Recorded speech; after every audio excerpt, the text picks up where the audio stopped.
Como recordarán, mi llegada a la Basílica de Nuestra Señora de Arantzazu marca el final de la ruta de los 3 templos. Pero no nos vamos a ir sin conocer los secretos y maravillas que tan insólito lugar nos brinda. Un mágico lugar cargado de historia, simbolismo y significación, y de identidad. Representa una forma de ser, entender y ver. Y aquí, en este espectacular enclave, empieza nuestro viaje en este nuevo transitar de mi persona y de mi alma por el camino ignaciano. Esta vez, siguiendo los pasos de Ignacio hasta el Ebro.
Arantzazu es un sitio que no deja indiferente a nadie.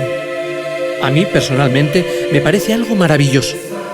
No hay más que mirar con el corazón del alma esta obra para entender que aquí hubo mucho talento, genio y esfuerzo.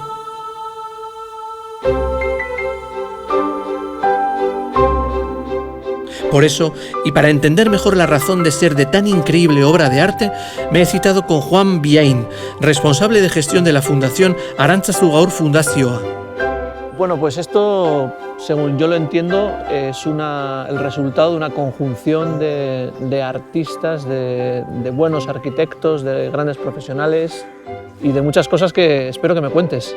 Sí.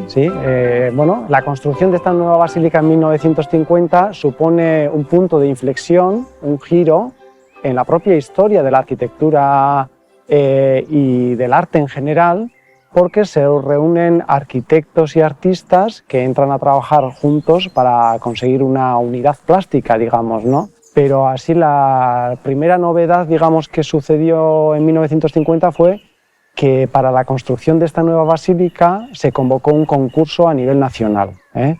No era muy habitual en aquella época, y en ese concurso resultan ganadores los arquitectos Francisco Javier Sáez de Oiza y Luis Laorga, que son 2 arquitectos jóvenes de 31 y 32 años que, digamos, que ganan a propuestas, digamos, más consolidadas, que podían responder más, pues, al modelo de la Almudena, por ejemplo, ¿no? Es curioso que bueno, pues sería un santuario de vanguardia, ¿no? Sí. Para un sitio de culto que ya existía y en un mundo muy tradicional como es el nuestro, el guipuzcoano, ¿no? Ese intentar ser vanguardia dentro del mundo de la fe. Bueno, de ahí se ha cogido muchas veces Arantzazu, digamos, como un poco el lugar donde se reúnen muchas disciplinas artísticas y donde se han impulsado, pues, bueno, nuevas cosas, ¿no? Generalmente fruto de la construcción y del trabajo de estos artistas, porque los arquitectos además no quisieron trabajar solos, sino que enseguida piden a los franciscanos que estaría muy bien que trabajaran escultores y pintores en colaboración con ellos. La composición general de la fachada es de los arquitectos, pero quieren que eso lo desarrolle un escultor. Y ahí entra, digamos, el segundo protagonista, que es Jorge Oteiza. Jorge Oteiza, que es una pregunta que es muy poco original, pero estoy obligada a hacerla, que yo cuento 14, teniendo en cuenta que en teoría eran 13, ¿no?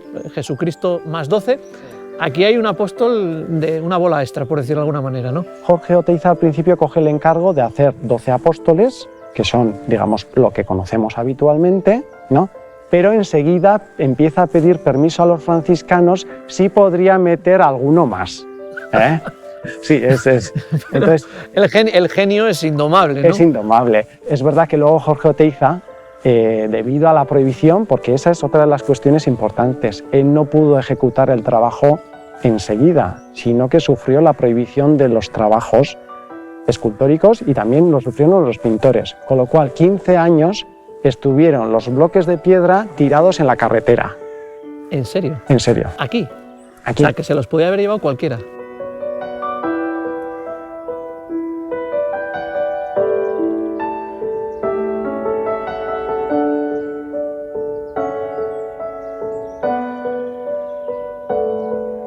Y luego tenemos otros artistas, ¿no? Las puertas, tengo entendido que son de Eduardo Chillida. Sí, la historia de Eduardo Chillida es distinta, porque una vez que se estaban ejecutando las puertas, Sáez de Oiza en este caso llama directamente a Eduardo Chillida para que ejecute las 4. Y ejecuta con restos de buques de Zumaya y ayudado por el industrial Patricio Echeverría, que era un industrial muy de Aránzazu era, y entonces ayudó, financió y también aportó materiales y ayudó a Eduardo Chillida a manejar, digamos, el material. O sea, los franciscanos no tenían forma de financiar esta gran obra. Entonces, lo que tuvieron que hacer es ir, muchos de ellos, casa por casa, pidiendo para que hicieran una aportación para la construcción de la nueva Basílica de Arantzazu. Y cada familia más o menos aportaba lo que podía valer un pico de diamante, una de esas. Hablamos de estas esquinas o de estos, pico de diamante. Estas piedras puntiagudas. Piedras puntiagudas serían en el lenguaje popular. ¿Y qué representan exactamente estas puntas de piedra? Bueno, la Virgen de Arantzazu había aparecido sobre un espino, y ahí el pastor Rodrigo Balzategui exclama: Arantzazu, tú sobre el espino. Tú sobre el espino. Entonces, venía muy bien traer a colación, digamos, ese simbolismo de las puntas puntiagudas, ¿no? de los picos de diamante, para representar ese espino sobre el que aparece la Virgen, ¿no? Sí, la modernidad no empieza con nuestra vida, ¿verdad? No, siempre ha habido valientes. Siempre ha habido valientes. Nos creemos que es de ahora. No, y ahí dentro hay dos cositas que sí que hay que mencionar. Aparte de las pinturas de Néstor Basterrechea, el otro trabajo impresionante, que eso lo tienes que ver ya a solas, es el de Lucio Muñoz.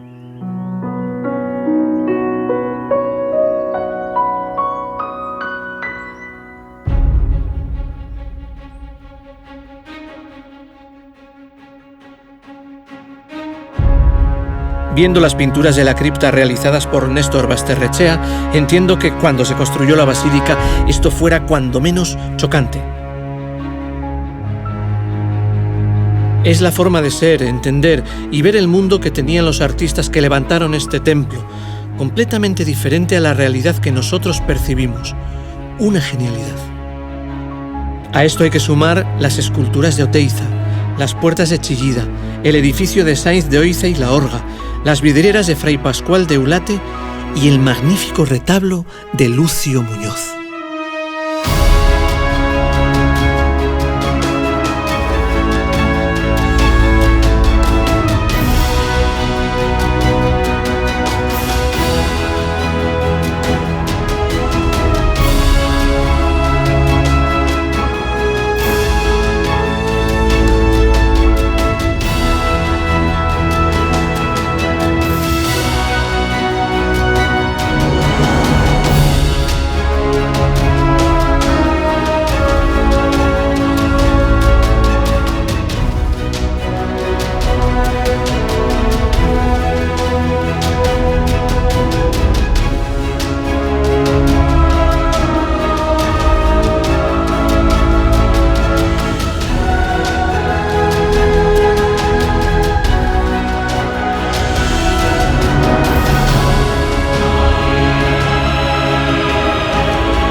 Si las puertas Chillida las hizo con restos de barcos de Zumaya, la nave bien puede ser el interior de uno de ellos. Y dicen que cuando Oteiza entró a la basílica para ver el retablo, lo hizo con los ojos cerrados. Y dicen también que al abrirlos solo pudo gritar ¡Aleluya!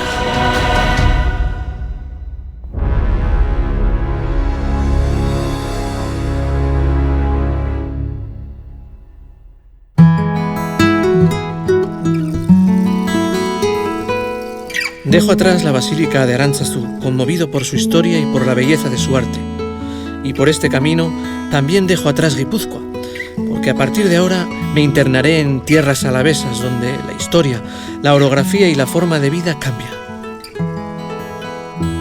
Una nueva pincelada en el lienzo de mi camino y una nueva etapa. Nuevas sorpresas y mucha naturaleza, historia y patrimonio.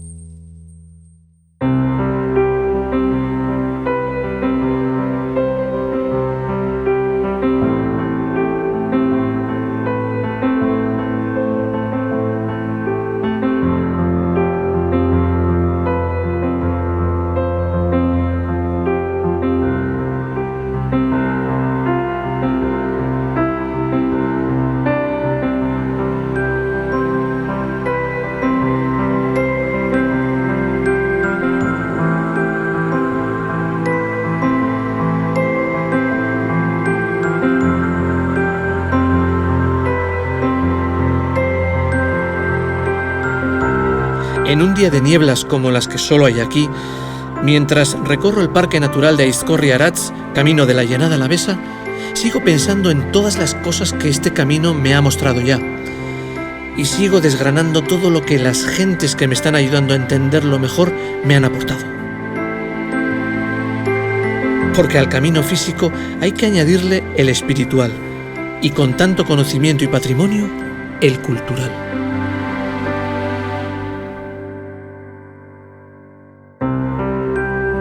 En este tramo pasamos junto al túnel de San Adrián, que forma parte del Camino de Santiago.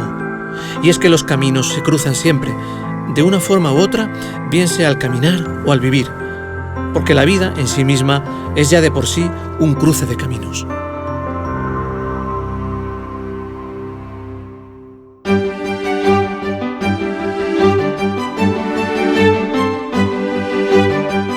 Ya casi en la llanada me encuentro con las ruinas de una fábrica, la antigua fundición de Ajuria y Urigoitia.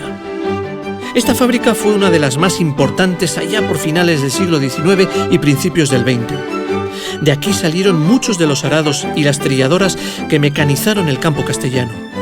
También aquí se instaló uno de los primeros hornos eléctricos de inducción y fue, junto al de Santa Ana de Bolueta en Bilbao, la primera siderurgia moderna.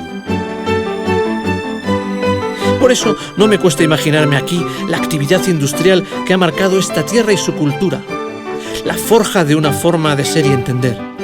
¿Se acuerdan de Mirandaola? Mirandaola representa el génesis y esta fábrica la revolución industrial.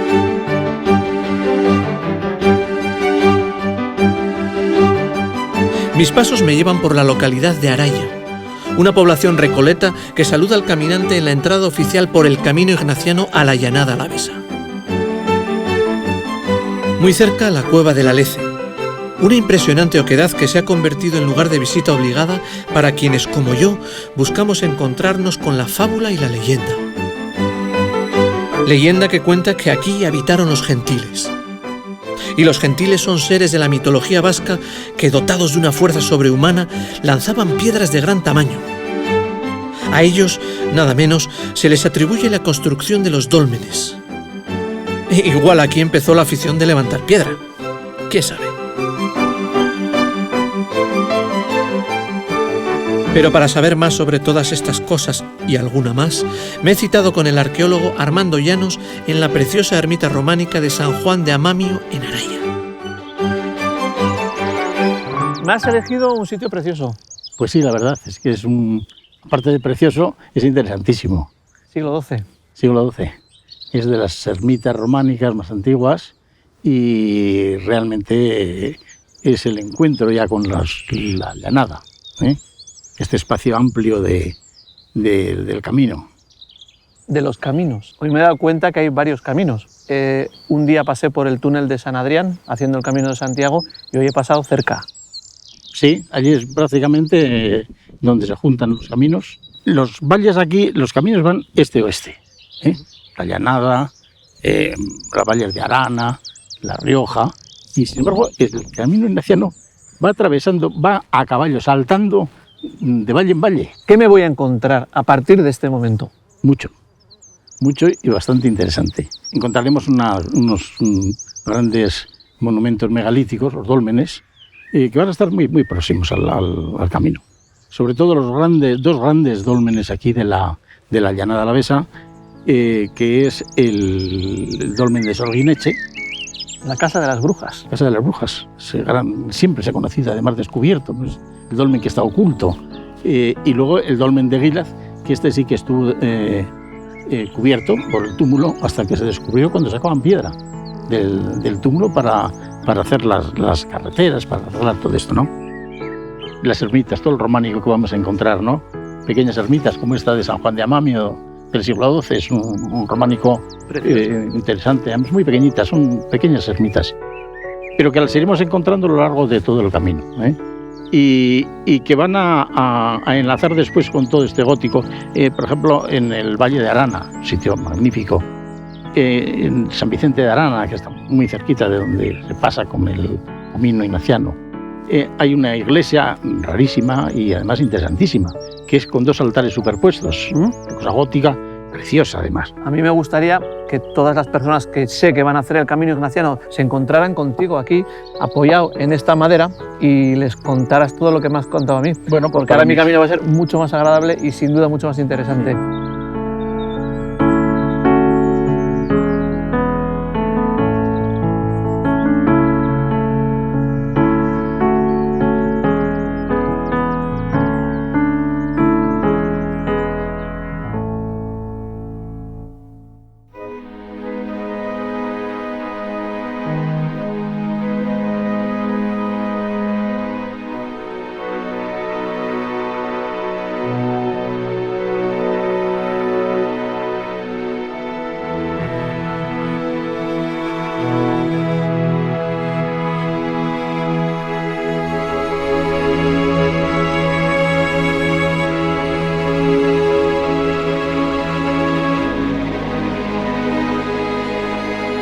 He de reconocerles que este camino es increíble.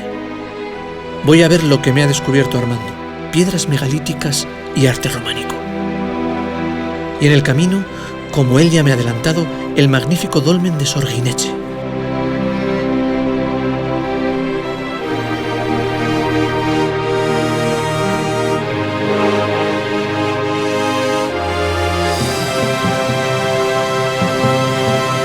Un monumento funerario datado en torno al año 2500 a.C.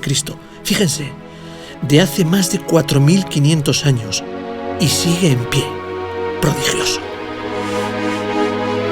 Y quién sabe si este y otros dólmenes fueron piedras que lanzaron los gentiles desde la cueva del Alece. A mí, si me dejan elegir, me quedo con la fábula, porque sean ciertas estas historias o no, este enclave no deja de ser un excelente lugar para imaginar.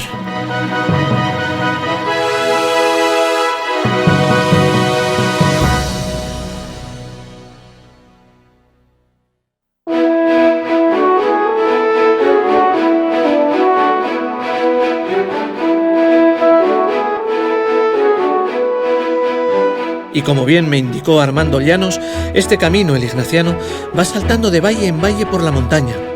Ahora me toca subir el puerto de Opacua, camino de la montaña alavesa.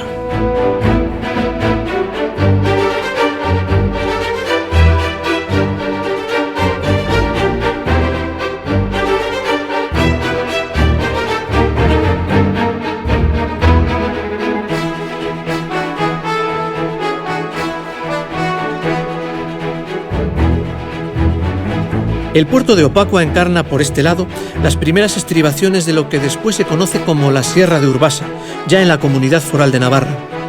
Es un sitio de belleza especial, bosques y monte bajo, colores de otoño y oveja lacha, como las de Bati Sotaegui en Gomístegui Baserria, y frío, mucho frío. Se nota el clima de estas tierras de altura hasta el punto que me ha pillado un día de esos que hielan hasta los huesos, con nieve, viento, agua y niebla. Mal asunto. O hay milagro o acabo perdido.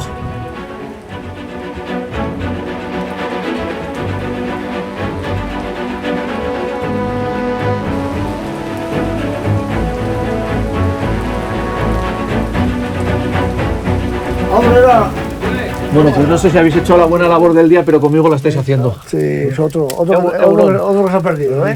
Pues mojado, ¿o qué? Sí, bueno, he visto la borda, he visto que había gente y he dicho, me salvéis la vida porque ya llueve aquí, ¿eh? Pues mira, ahí te puedes calentar por fuera Tenemos- y con esto te calientas por dentro. De nuevo, ¿eh? Tenemos invitados todos los días del camino, ¿no? Sí, el Claro. camino ignaciano. ¿Viene gente por aquí? Sí, pero mucha.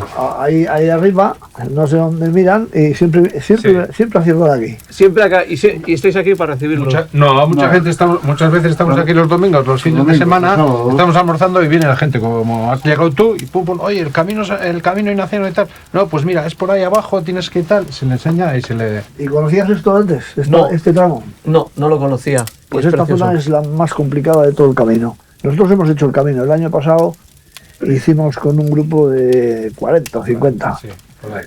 Desde Todo Azpeitia el Azpeitia hasta la Puebla. hasta la Puebla, o sea, lo que es el tramo del País Vasco. Y entonces, este tramo es bastante complicado por la niebla.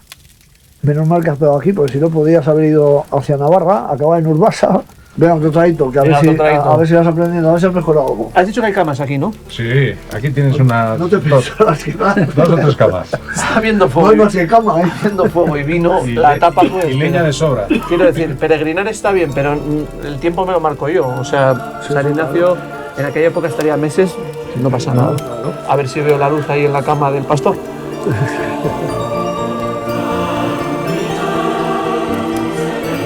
No os imaginéis cómo agradezco a Saspi y su cuadrilla el buen rato al calor del fuego y del vino. Que como dice el refrán, con pan y vino se hace el camino. Bien cierto es. Y además nos recuerda que con pocas cosas se puede vivir y ser feliz. Calor del fuego y vino. Porque el camino, que también es la vida, se puede hacer rodeado de cosas sencillas, como este paisaje, bello por su sencillez. Saspi y sus amigos me han indicado cómo llegar a la ermita de Santa Teodosia. Espero no perderme. Allí me he citado con el escritor Fernando Sánchez Aranaz, estudioso de la vida de San Ignacio, que espero me pueda orientar sobre el camino y la vida del santo. Y eso sí, aquí no para de llover. Fernando, es fiera la montaña alavesa. No me esperaba yo. Buenos días, malos. Este lo consideramos un día muy bonito, pero frío. Bueno, sí, frío. Aquí arriba es que estamos a más de 1000 metros, ¿eh? ¿Qué me espera de aquí en adelante? Tú que eres un Bueno, experto oye, conocedor. aquí estamos en la sierra, en la Parzonería, y lo que vas a hacer es bajar al valle de Arana, el valle sin nombre, porque se llama Arana y no sabemos cuál es su nombre, Claro, se ha perdido. Arán es valle. Por eso, y nada, de aquí ya lo tienes todo, ya no hasta Santa Cruz. Y luego subirás por el valle de Lega, por Genevilla, Cabredo, estos pueblos, para subir un poquito más y bajar ya a la Sonsierra, que se llamaba antes, ahora Rioja Alavesa. Rioja Alavesa. Veo que tienes 2 términos para cada sitio, o sea Es que es así. El transcurso de la historia nos ha hecho cambiar, nos ha cambiado los nombres de muchos sitios. por aquí pasaría Íñigo de Loyola, hace ahora Sí. 500 años. Tú que eres gran conocedor de Íñigo de Loyola, ¿en qué fase estaría él? Hay quien sostiene o quien puede pensar que él ya sale con la santidad o ese nuevo concepto de Sí. la vida desde Loyola, y hay quien puede pensar también que el camino ignaciano que llamamos ahora Sí. le sirve a él Efectivamente. para ir entrando en ese nuevo... Sí, por supuesto. La prueba es que cuando llega a Montserrat, que él deja sus armas y sus ropas de caballero y tal y cual, parece como que se le va la idea de ir a Tierra Santa y pasa casi un año en Manresa, hecho un ermitaño total. En principio, además lo dice él en la autobiografía, ni se corta el pelo, ni se corta las uñas, o sea, era un troglodita. Y eso es un transcurso. Y hay un momento en el río Cardoner, ahí en Manresa, que tiene como una especie de iluminación y él son cosas que no se pueden explicar así matemáticamente, digamos, ¿no? Pero él siente que es lo que tiene que hacer en la vida y es cuando ya decide irse a Tierra Santa.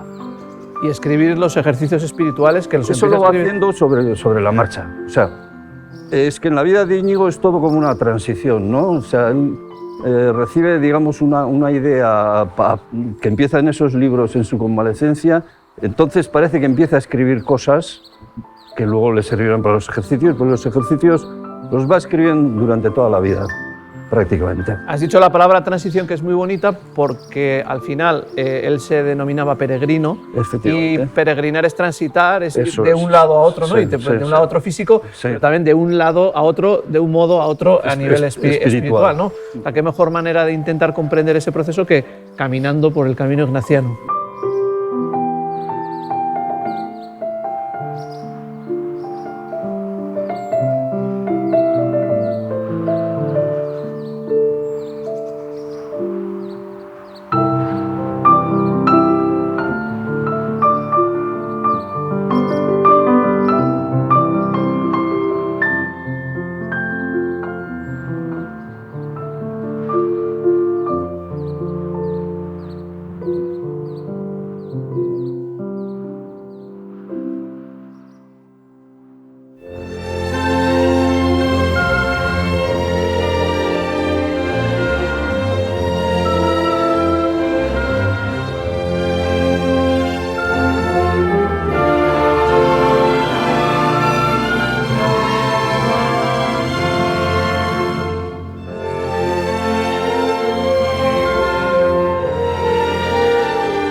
El Valle de Arana, o como decía Fernando Sánchez Aranaz, el Valle sin nombre, porque Arana en euskera es valle.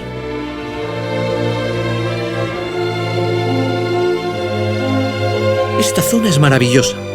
Es más, nadie se imagina que entre estas montañas hay un valle tan curioso. Ya me lo advirtió Juan Mari, el amigo de Batis Otaegui, cuando me decía: en un principio se sube al Alto de Opacua. Es un espectáculo desde ahí arriba maravilloso. Yo nunca había estado en el Valle de Arana y desde luego cuando te asomas al valle es precioso. Que este valle era todo un descubrimiento también me lo dijo Armando Llanos y me habló de su patrimonio. Para muestra, nada más bajar, me encuentro con la preciosa ermita románica de Andramari, en la localidad de Ullíbarri Arana. ¡Qué buen bocado para abrir boca en este precioso y escondido valle alavés!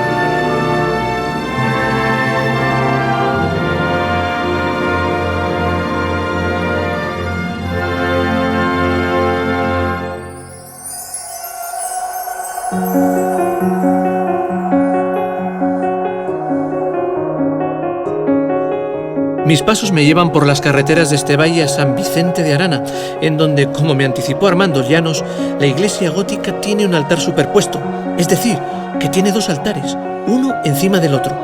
¡Qué curioso! Esto hay que verlo.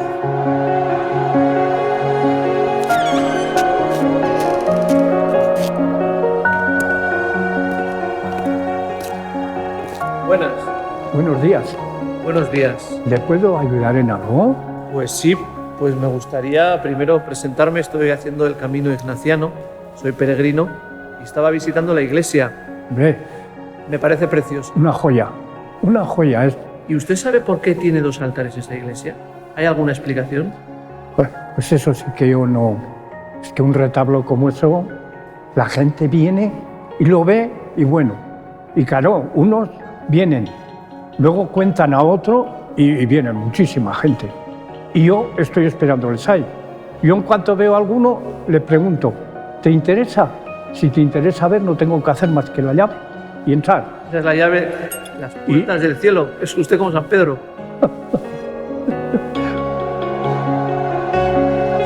Gracias a gente como Vicente, las maravillosas iglesias y el patrimonio de este camino están accesibles a quienes transitan por él. Y es cierto lo que él dice, este altar superpuesto es una auténtica joya, un rara avis en el mundo de los retablos. Y no dejen de venir a conocerlo si pasan por aquí. Vicente, a buen seguro, que les estará esperando.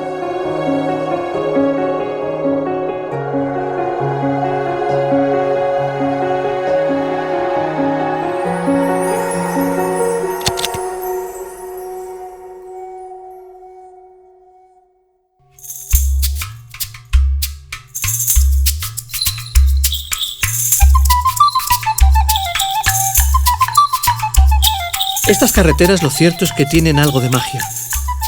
Tienen un encanto especial. No sé cómo decirles, hay algo. Y por este valle, todas estas carreteras y caminos conducen a Antoñana. Antoñana es una de esas localidades que nació en la época de las ciudades amuralladas. Y aquí se ha sabido conservar e integrar en ellas las viviendas del pueblo, aprovechándolas como parte de sus muros interiores. Forma así un curioso conjunto en el que destacan una de las más antiguas puertas y una torre o cubo de planta circular. Pero lo que tiene más encanto en este sitio es pasear por sus estrechas callejas y callejones, pues aquí hay cierto aroma medieval que te traslada de época. Es una visita imprescindible.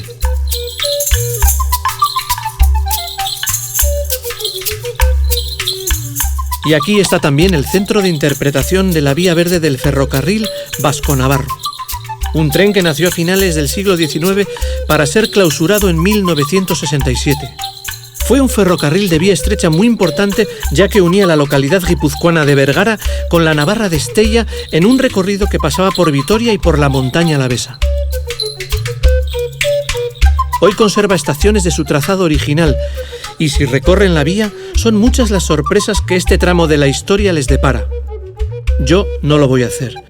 Bastante tengo ya con mi camino, pero se lo recomiendo.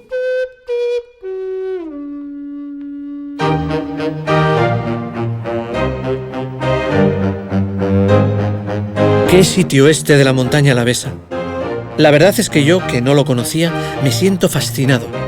Otro gran descubrimiento que me ha dado el camino. Y no acaba aquí. Santa Cruz de Campezo es pueblo grande casi en la salida del valle. A orillas del río Ega era estación del Vasco-Navarro. A partir de aquí entraremos en tierras navarras a ambos lados de la Sierra de Cantabria.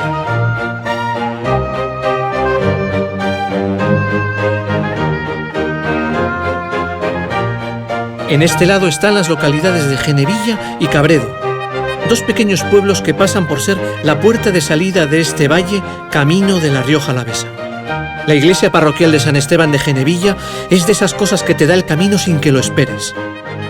Su retablo, junto con el de la siguiente localidad navarra del camino, La Población, están considerados como una de las obras maestras navarras del Renacimiento. No es para menos.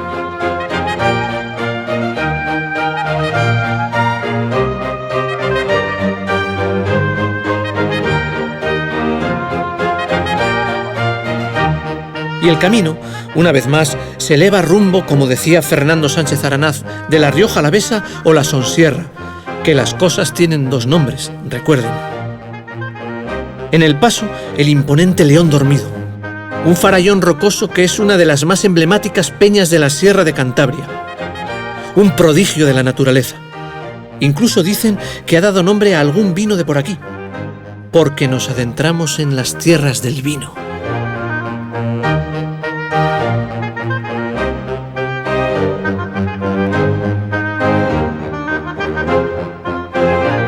Al otro lado, La Población, último enclave navarro en esta parte del camino. Y no puedo pasar sin visitar su parroquia de Nuestra Señora de la Ascensión y su excelente retablo.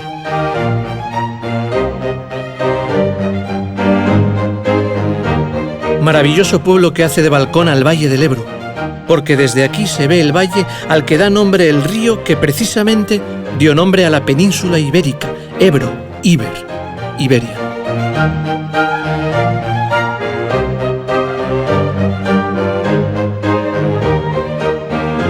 Ya en el otro lado de la sierra, nuevas maravillas. En el pueblo de El Villar, otra joya. Una que nos legaron los antepasados de los antepasados de los antepasados.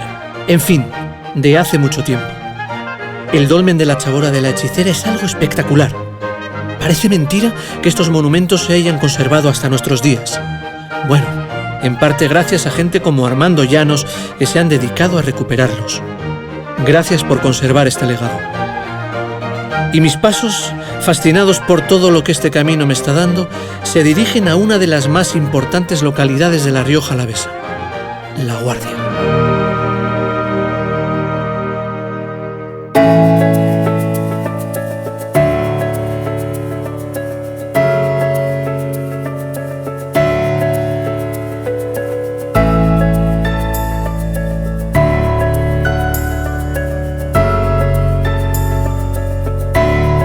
La Guardia es un pueblo que presume, no sin razón, de ser de los más bonitos de España. Pueblo con mucha historia y patrimonio. Y buen vino. Aquí nació Félix María de Samaniego, ¿se acuerdan? El fabulista ilustrado sobrino del conde de Peñaflorida de la Real Sociedad Vascongada de Amigos del País. Pues junto al monumento erigido en su homenaje, me he citado con el escritor Salvador Velilla para que me descubra más cosas sobre tan insigne personaje.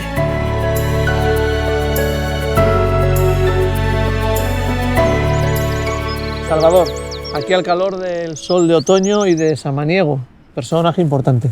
Sí, mira, estás ya en plena Rioja Alavesa. ¿Y por dónde has hecho la entrada? Vengo de Cripán, he visitado el dolmen de la Hechicera. Ah, muy bien. Aquí tenemos la suerte de tener un conjunto de dólmenes muy interesante, nada menos que 9 dólmenes en lo que se conocía como antigua Sonsierra de Navarra. Y ese de la Hechicera es impresionante. Precioso. ¿Qué te ha parecido en la entrada en Rioja Alavesa? ¿Has notado el paisaje? Pues mira, viendo la chapela, la boina que tenemos ahí que está reteniendo la Sierra de Cantabria, me he dado cuenta que hay 2 climas, que empieza en el cresterío, empieza otro clima. Y esta sierra es la que hace que aquí se cree un microclima muy especial. Ya has visto, ya aquí ha cambiado, ya no hay hayas, ya no hay robles y hemos encontrado el viñedo. Que hace nada más que esta tierra sea la idónea para la vid, ¿no? Eso, un microclima muy bueno. Aquí caen unos de entre 300 y 600 litros de agua al año. Y eso hace que el calor y todo pues favorezca al grado de la uva y que se creen aquí unos vinos muy buenos, muy buenos. Es pues de lo mejorcito de España el vino de aquí. Estuve en la casa de los amigos de la Sociedad Vascongada Amigos del País. Sí. Y me hablaron de Samaniego, me hablaron del conde de Peñaflorida, es sobrino del conde de Peñaflorida, sí.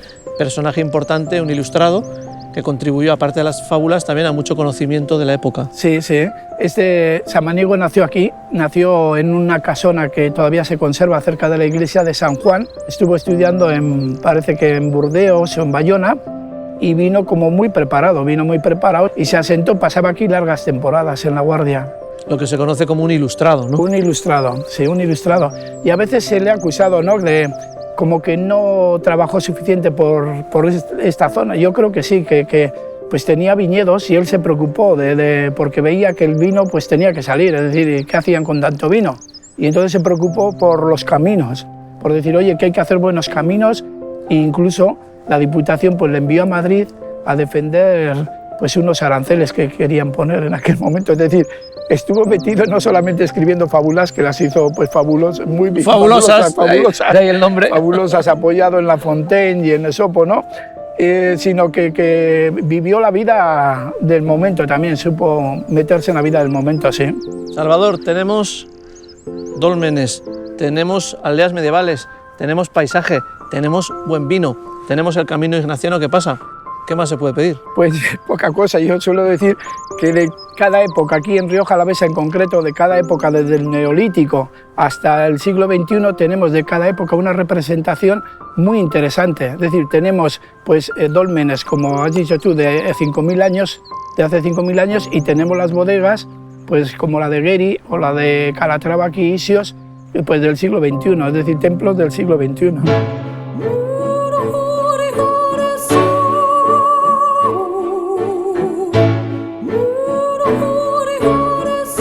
Templos del siglo XXI. ¡Qué gran definición das para ese nuevo fenómeno que se ha venido a denominar arquitectura del vino!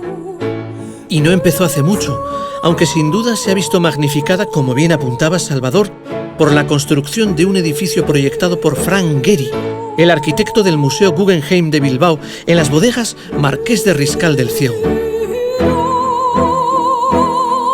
Aunque quizás una de las primeras fue Bodegas Campillo, en La Guardia. Un bello diseño al más puro estilo chateau francés en un paraje de excepcional belleza. Pero en La Guardia hay una bodega que, diseñada por Santiago Calatrava, bien representa ese nuevo concepto de arquitectura del vino. Es la bodega Isios, donde voy a ver a su enólogo, Roberto Vicente, para que me explique por qué los vinos de aquí son de tan excelente calidad. Roberto, lo más parecido a estar en un templo pagano, no sé si pagano divino, porque ya el vino ya ha adquirido ya unas características divinas. Divinas, exacto, sí, sí, el templo de Baco. El templo de Baco. Realmente el templo de Osiris e Isis, de ahí el nombre de Isios. Isios es la unión entre Isis y Osiris, Isis, que es la diosa egipcia de la viticultura y la enología. Entonces de ahí es la casa de los dioses. Rioja Alavesa, ¿por qué Rioja Alavesa? ¿Qué tiene Rioja Alavesa que no tenga otra denominación? ¿Qué nos encontramos aquí a diferencia de otros cultivos? Bueno, Rioja Alavesa para mí es única en el mundo.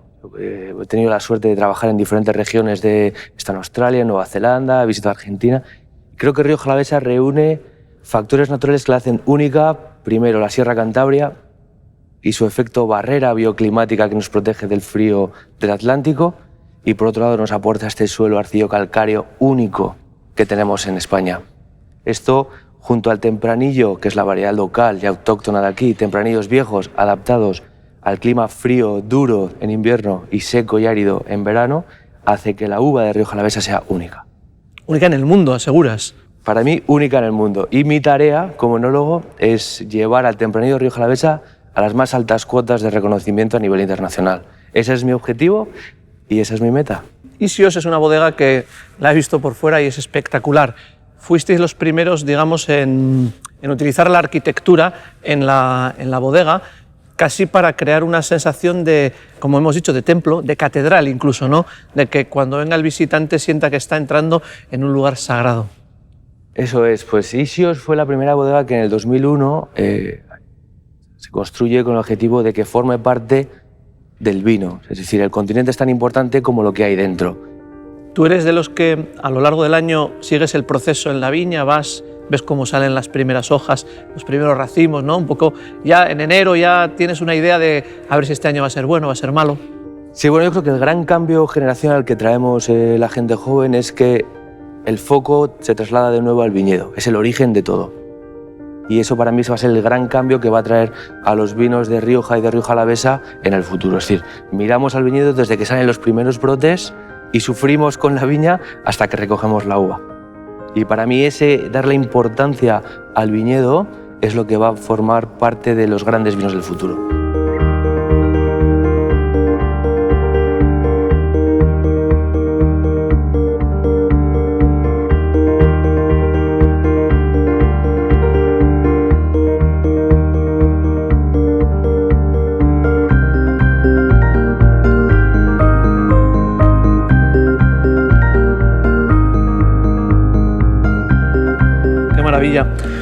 Casi estaríamos hablando de que vuestra labor es de artista, transmitir lo que un paisaje evoca a un pintor, es con un cuadro, un fotógrafo, un documental, es rodando imágenes, pero vosotros lo hacéis a través de un sabor. Eso es, yo no me defino como artista, pero para mí ya te defino yo, así te quedas tranquilo. Sí que para mí la concepción del vino es trasladar un lugar y un momento a través del tiempo. Una vez leí que el vino es la mejor forma de envasar el tiempo, y es cierto, un vino representa un lugar y una añada, y esa añada pues, fue fría, fue cálida, llovió, no llovió, y el vino es una forma de envasar el tiempo y hablar de un lugar que en este caso es La Guardia y Rioja Alavesa. Me quedo con tus palabras de envasar el tiempo y de contar un paisaje. Nosotros estamos contando el paisaje a través del Camino Ignaciano, que queremos que sea un camino que la gente conozca y descubra, y sin duda alguna, así como eligió Cristo el vino para hacer su sangre, el paisaje de Rioja Alavesa será importante para todos los que hagan el camino, y gracias a gente como tú que dignificáis, si cabe más, este paisaje. Gracias, brindamos por Isios y por ti. Gracias.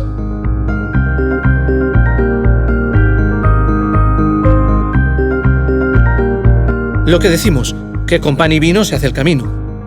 Solo que el vino de aquí da para más que una copa.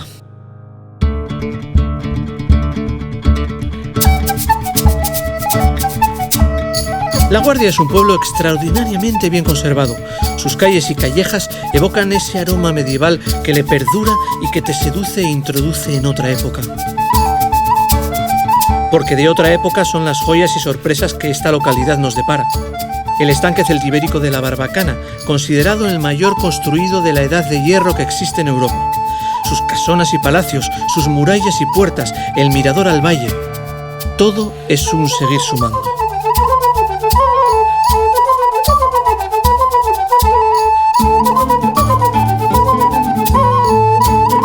Pero si algo atesora este sitio que lo proyecta con fuerza en el universo del arte, es lo que se protege tras las puertas de la iglesia de Santa María. Y eso nos lo va a descubrir Pilar García de Olano, de la Oficina de Turismo de La Guardia. Pilar, estamos ante una de esas obras que te dejan sin palabras. Pues esa es la verdad. Te deja mudo. No sé, he visto cosas muy bonitas a lo largo de todo el camino, he visto edificios, he visto paisajes, pero ha sido entrar aquí y es lo que me sale. ¿Qué es esto? ¡Qué maravilla! Pues la verdad es que es una sorpresa tremenda que tenemos aquí en La Guardia, un tesoro escondido, y se trata del pórtico de la iglesia de Santa María, que, como ves, curiosamente está dentro de la iglesia. Así que sorprende, lo primero, que es que hay que entrar a la iglesia para ver un pórtico, cuando normalmente los pórticos siempre los vemos en la parte exterior. Quizás por esto, por estar protegido por estos muros, que supongo que son posteriores a la construcción del pórtico original, está conservado el color. Exactamente. Decirte que en el siglo XIV, a finales del siglo XIV es cuando se hace la portada, entonces era exterior, y no sabemos por qué en el siglo XVI decidieron cerrarla. Gracias a eso podemos ver actualmente la policromía y podemos ver la escultura, como ves, perfectamente conservada. Claro, y esto nos da una pista que probablemente otros pórticos famosos, ¿no?, de otras iglesias, me acuerdo ahora del Pórtico de la Gloria de Santiago, por ejemplo, en origen estaban también pintados. Eso es, lo que sabemos es que en la Edad Media, tanto en el románico como en el gótico, pues los pórticos se pintaban en toda Europa, o sea que una vez de esculpir siempre pintaban, pero al estar a la intemperie, pues hay muy pocos pórticos que conserven el color, y aquí, como ves, tenemos la suerte de tener esta maravilla. Además tiene una tonalidad, no sé cómo explicar. La primera impresión que da cuando entras es que estás ante una talla de madera. Efectivamente, yo creo que casi todo el mundo, el 99% de la gente que viene, piensa que es un retablo de madera. Y claro, cuando les decimos que es piedra arenisca, pues todavía la sorpresa es mayor. Encima arenisca. Arenisca, que sabes que es una piedra blandísima, ¿eh? Con lo cual, si esto en vez de estar dentro hubiera estado en la parte exterior, estaría en muy malas condiciones, así que es un privilegio doble. Podemos ver el color y podemos ver una escultura gótica casi perfecta. Perfecta, porque incluso la superficie, las caras, parece que tuvieran como una especie de, yo diría ahora, de fibra de vidrio, ¿no? Están la cara de la Virgen es lisa, está perfecta. La verdad es que la imagen de la Virgen destaca sobre el conjunto porque casi que parece marfil. Sí. ¿Eh? Sabemos que aplicaban una especie de estuco sobre la piedra y sobre el estuco pues ya pintaban, ¿eh? De manera que aquí el acabado da más sensación de madera, pero también parece alabastro, mármol, en fin, cualquier cosa.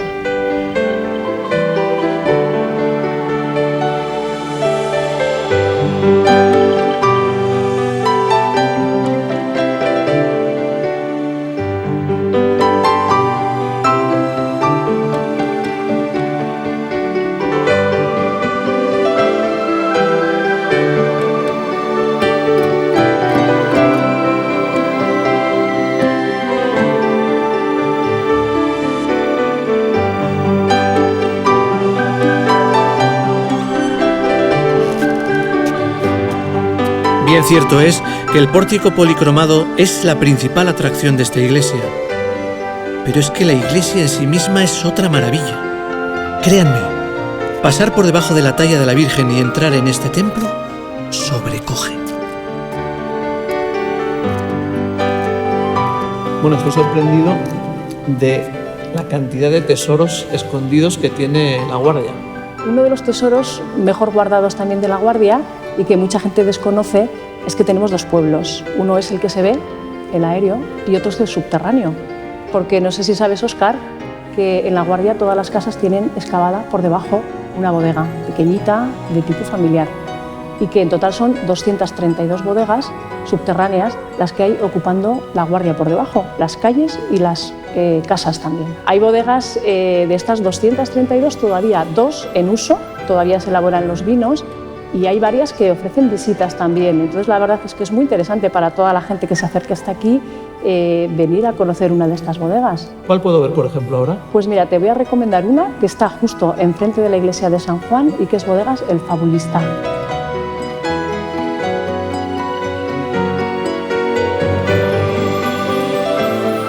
La bodega del Fabulista es propiedad de los descendientes de El Fabulista Samaniego. ¿Cómo no lo había sospechado? Visitar una de estas bodegas antiguas es entender la razón de ser de esta tierra, de sus gentes y sobre todo de sus buenos vinos.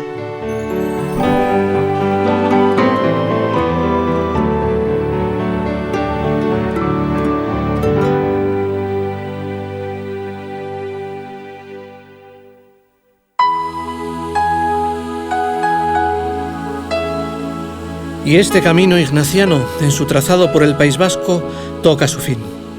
Entre las lagunas de La Guardia y los viñedos de otoño, me dirijo a la Puebla de la Barca, un recogido núcleo al abrigo del norte, junto al río Ebro.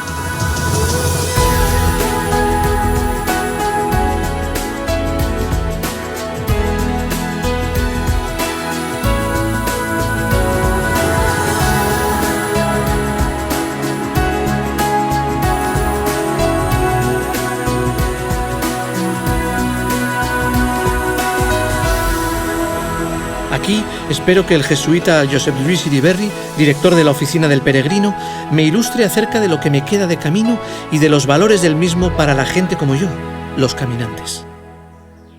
Yo creo que estoy con el culpable de que yo esté aquí hoy habiendo recorrido tantos kilómetros.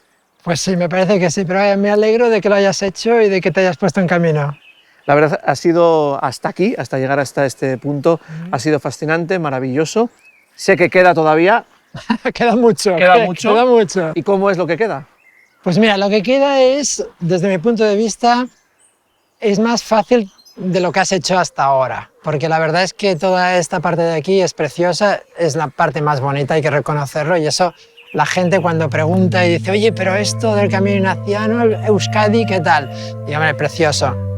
Dificultad de que arriba, abajo, y esto seguro que lo has notado. Sí, es cierto que también he encontrado cosas que no esperaba, he encontrado, además de gente maravillosa, monumentos y hitos que me han sorprendido realmente.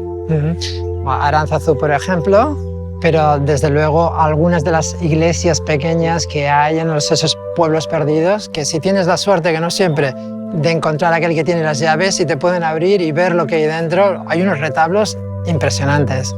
Es algo precioso. Y después, la gastronomía. Y luego en tu guía, además del paisaje y de los itinerarios, para el caminante, digamos, que busca una excursión o algo turístico, también haces mención o haces hincapié en la parte espiritual del camino, ¿no? Al igual que el Camino de Santiago, pues es para todos los públicos, para el público deportivo, cultural, pero también para un público que está buscando un trabajo interior y que sea esto una parte importante en su vida. Sí, yo creo que ciertamente se puede hacer como un reto, como un reto deportivo al cuerpo, ¿no? Y también buscando salud, porque no hay nada más sano que la comida sencilla y el caminar todos los días, así con constancia, lo cual es algo que está muy bien. Pero es cierto que nosotros lo llamamos camino ignaciano porque vamos siguiendo la experiencia de un hombre que es Ignacio. Entonces, esa experiencia de transformación, de cambio, de sentirse llamado, pues sí, a otra vida, En el caso de Ignacio, evidentemente, es Dios y es Jesús y seguir a Jesús de más cerca, ¿no? Pero yo creo que en el siglo XXI lo vemos en el Camino de Santiago y tú tienes la experiencia, estoy seguro. ¿Cuánta gente está haciendo el Camino de Santiago y no tiene nada que ver con la religión o con Santiago, pero haciendo el camino? Bueno, es que entras en contacto con la humanidad, entras en contacto con el ser humano, con ese ser humano que eres tú y con el ser humano de los otros peregrinos que vas caminando, haces relaciones, compañeros, ¿no? Amigos. Y eso va despertando un cambio en la persona, ¿no? Y ahí yo creo que es descubrir esa espiritualidad, que es una espiritualidad del mundo, del ser humano y del universo.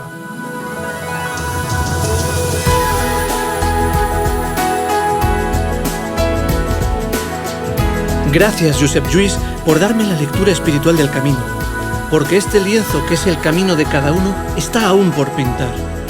Gracias por los sitios que he descubierto, gracias por las historias que he oído y gracias por la gente que he conocido. Gracias por ayudarme a comprender mejor la vida del santo y la historia y el patrimonio de esta, mi tierra. Gracias por tantas cosas.